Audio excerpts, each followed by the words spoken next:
looking at a test coming up Tuesday. So it's a really short chapter. Most chapters are more than 4 sections, but this is it. This is section 4. So let's talk about some truths that are given in the problem. There's a very key word in the first sentence, this word parabolic. Parabolic means it's a parabola. And if something's a parabola, you can use any information about quadratics that you know to help you work with that data. So as soon as I read the word parabolic or parabola, I'm thinking of vertex form, intercept form, and standard form. So I'm hoping when I look at the data that I can see a vertex. Do I know the very highest point of this airplane? At 0 seconds, it's 16 feet up. I guess it took off at 16 feet. It's a model airplane. At 1 second, it's 19.1 feet in the air. At 2 seconds, it's 20 feet in the air. Pretty high for a model airplane, 20 feet. At 3 seconds, it's back down at 19. And at 4 seconds, it's all the way at 17. So the vertex is in here. I would say it's between 2 and 3 seconds that it starts to turn around. But since there's not perfect symmetry, I don't know where the vertex is. So even though it says it's a parabola, I'm not going to go to this vertex form model because I don't know the vertex. Then I want to try doing intercepts. If I had x-intercepts, I would have 2 zeros listed here. So I don't have x-intercepts, so I'm not going to rely on the intercept form model. I have to go to standard form. So if you don't have the information for these two, you're relying on the process we started yesterday, where you plug in a standard form and you use a system to figure out your unknowns. So not a lot of specific data given in the table. So this is what we do. Wrote this first period, it could be better. This is steps for writing the equation without the vertex or the x-intercepts. So you start with standard form. Have you done this yet? Did you write this down yet? Ax squared plus bx plus c. This is the way we start this problem. It's because we can't see a vertex in the data and we can't see the intercept in the data. So then I will plug in c. So this one is c. It's a y-intercept. 0, c is the y-intercept.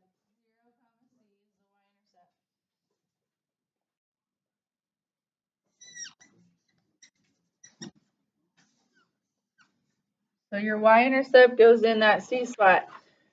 So I already have a number in my standard form. It's going to be y equals ax squared plus bx plus 16. So pretty good.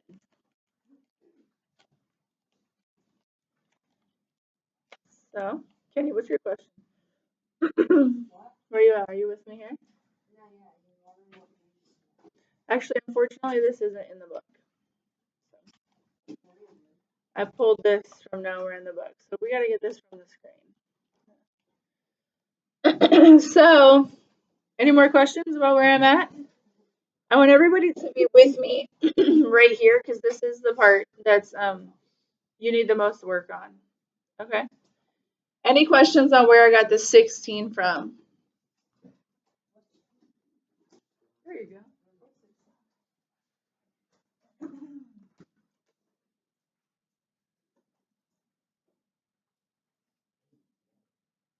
Good to have people in there and slow down. I go too fast. I go too fast. Slow down. Rowan, you ready? You ready to go?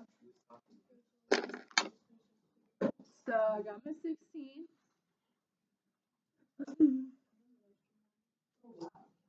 My next move is I'm actually going to write 2 equations using 2 different points. Okay? I'm going to call it equation 1 and equation 2. I'm going to make 2 equations. So I need to figure out A and B because the only thing right now I know is C. So I'm going to use 2 equations to get me there. The data I'm using are these in the table. 1, 19.1 and 2, 20.4. That's going to be the x and the y. Yeah.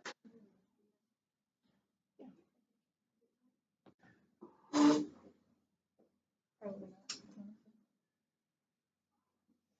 Yeah, I think probably 400 minutes.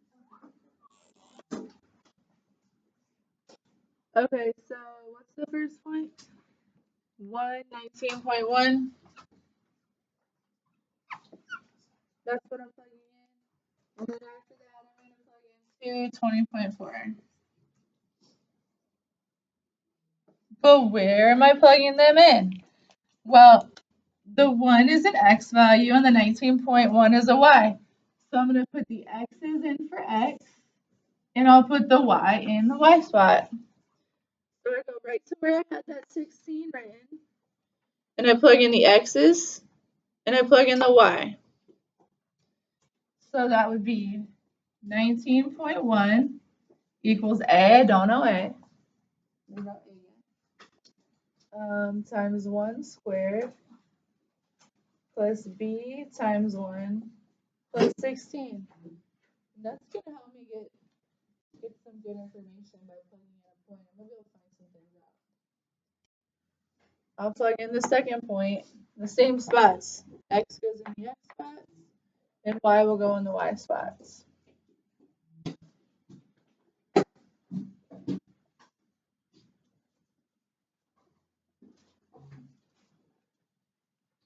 Any questions now? So you guys already have the skills to go from here. I'm going to help you and I'm going to refresh your memory. But from here forward, you have the skills. In Algebra 2, this is the first time you've ever been challenged to pull the data from a table and to set up the equations. So this is your main challenge, is figuring out, well, what model am I using? How do I start? Put in C, pull in 2 points, start two equations. This is the real main new challenge to you. From here, we're simplifying.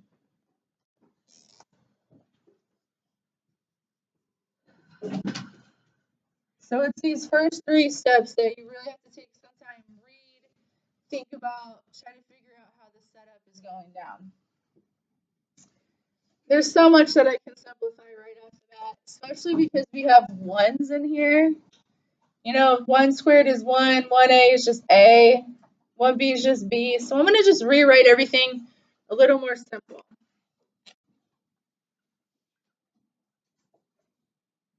I'm not going to write 1a, I'm just going to write a. I'm going to write b, and there's the 16. So that's looking easier. I'll do that with the second equation as well. That's a times 2 squared is 4, so I'll write that as 4a, 2b, and 16. Simplify, not bad. And then yesterday, in the example 1, page 153, they did one more thing before they really worked on the system. This number here is a regular constant. It can be subtracted, and that'll help simplify things more also. So let's go ahead and subtract the 16 from both sides, and we'll get these equations as simple as we can. So everybody should have calculators out. I have begun putting the calculator grade in focus. So everybody should have their calculators out.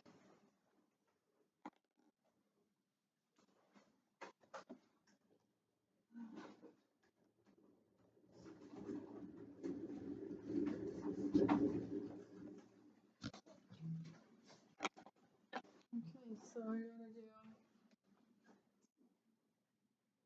19.1 take away 16. Guess that's going to be 3.1 equals 9. A plus B. Oh man, that's a pretty basic equation there. Not bad at all. Not bad at all. 20 minus 16 is 4.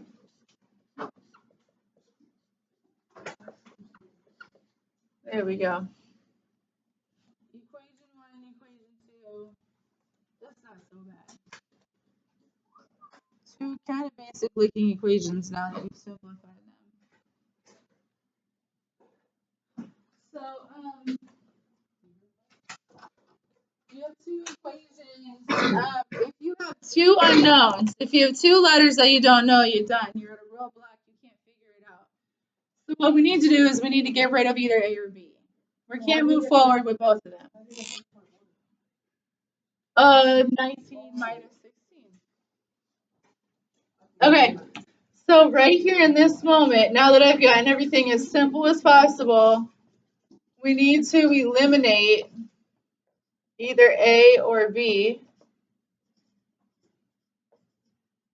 using opposites. So we're going to need either opposite A or opposite B. Opposite, so when I look at the bottom, I got a 4A and a 2B. What I would like to see here is maybe a negative 4A, because that would be opposite, or a negative 2B, because that would be opposite. Well, these are positive. So opposite would indicate the opposite sign. But some of your algebra ones may have had you subtract. So you could subtract if you don't have opposite. You can. Well, it just depends how you set it up.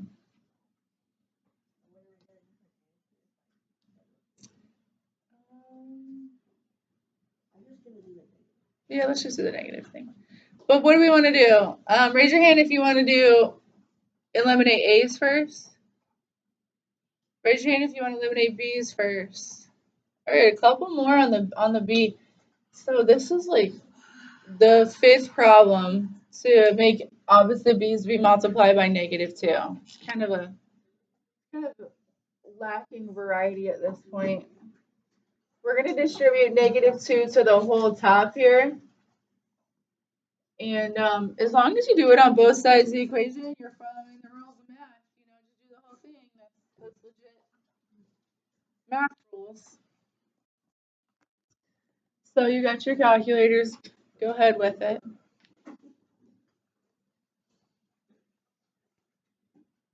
So that would be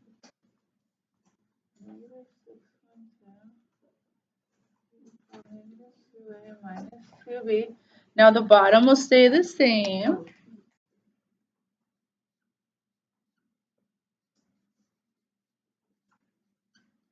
And now that we have opposites, we can add down. And when you add down, one of our letters is going to eliminate.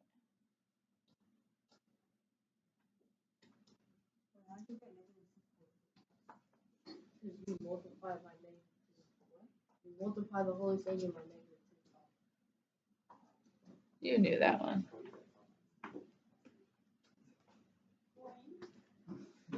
Leo, all of the research shows that you guys will remember what each other say more than what I say. I can just blah blah blah answers all day long. You can't even hear me, some of you. But you hear someone your own age tell you, and your brain's ready to hear it. It's peer influence. You're influenced more by your peers than your adults. So talk to each other in a positive way. It's really important. When you're negative to each other, it's not good. It's not good for you. Encourage each other. So this is -1.8. This would be 2a. And boom, the b's are eliminated. These are out of there. So I will divide both sides by 2. And I'm going to click in the calculator. -0.9 is a.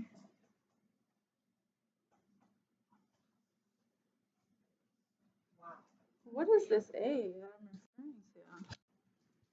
This is great. This is good news. You know what A is? It goes right here. This is the A we were trying to find. So now we have A and C. So we're almost done. We're not going to stop. We have to find B as well.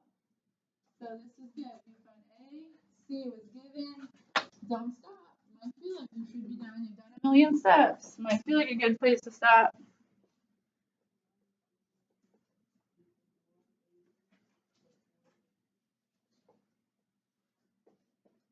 Don't stop. You have to find the other unknown. So I'm going to take what I just did, this negative 0.9, that is A. I'm going to substitute it in. So one of the more simplified forms, you can go back to like where we started equation 1 and equation 2, but if you can find a more simplified one, it's quicker. So go to a simplified equation and substitute A in.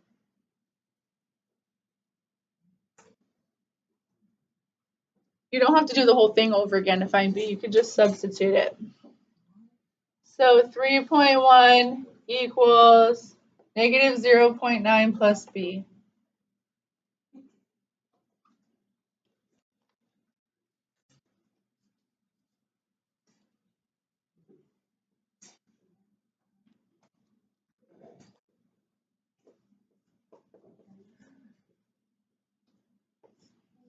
And now we have B as well. A, B, and C all found. I'm going to write the equation.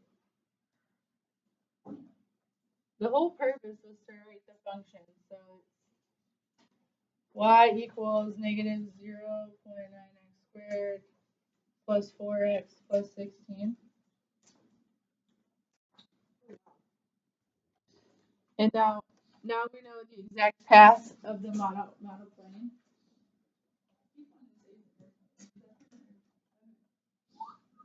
So in the equation it says write a function, and that's what we've done. I'm going to fancy it up. I'm going to make it a little more sophisticated, and I'm going to use the variables in the table instead of x and y. I'm going to do t and h of t.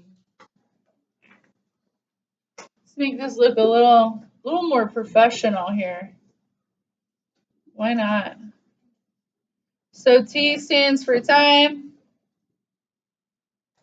and then h of t would be the height over time. So that's our function. Now, most of the times in the curriculum, when you're challenged to write an equation, they will then challenge you to use the equation. And that's the case here.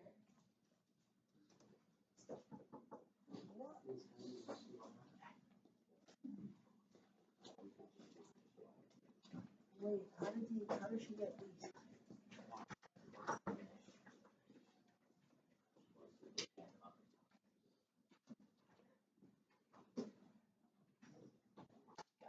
So you're going to write the equation, and then you have to use the equation. So writing the equation check, we've done it.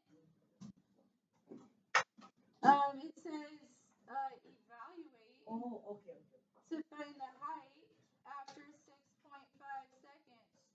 So the second part, I don't want to neglect all of the directions in the problem.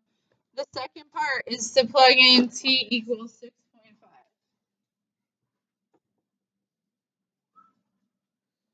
So that would be 0.9 negative times 6.5 squared plus 4 times 6.5 plus 16. And if you have your nice TI-36, it'll do it for you in one move. And I'm really struggling with the answer, but it is what it is, you know? So it comes out to be that the height, let me write this down really. Use this black, maybe. It turns out that the height after 6.5 seconds is 3.975. And I'm going to round to the hundredths and say 3.98. And then I'm going to answer in a complete sentence.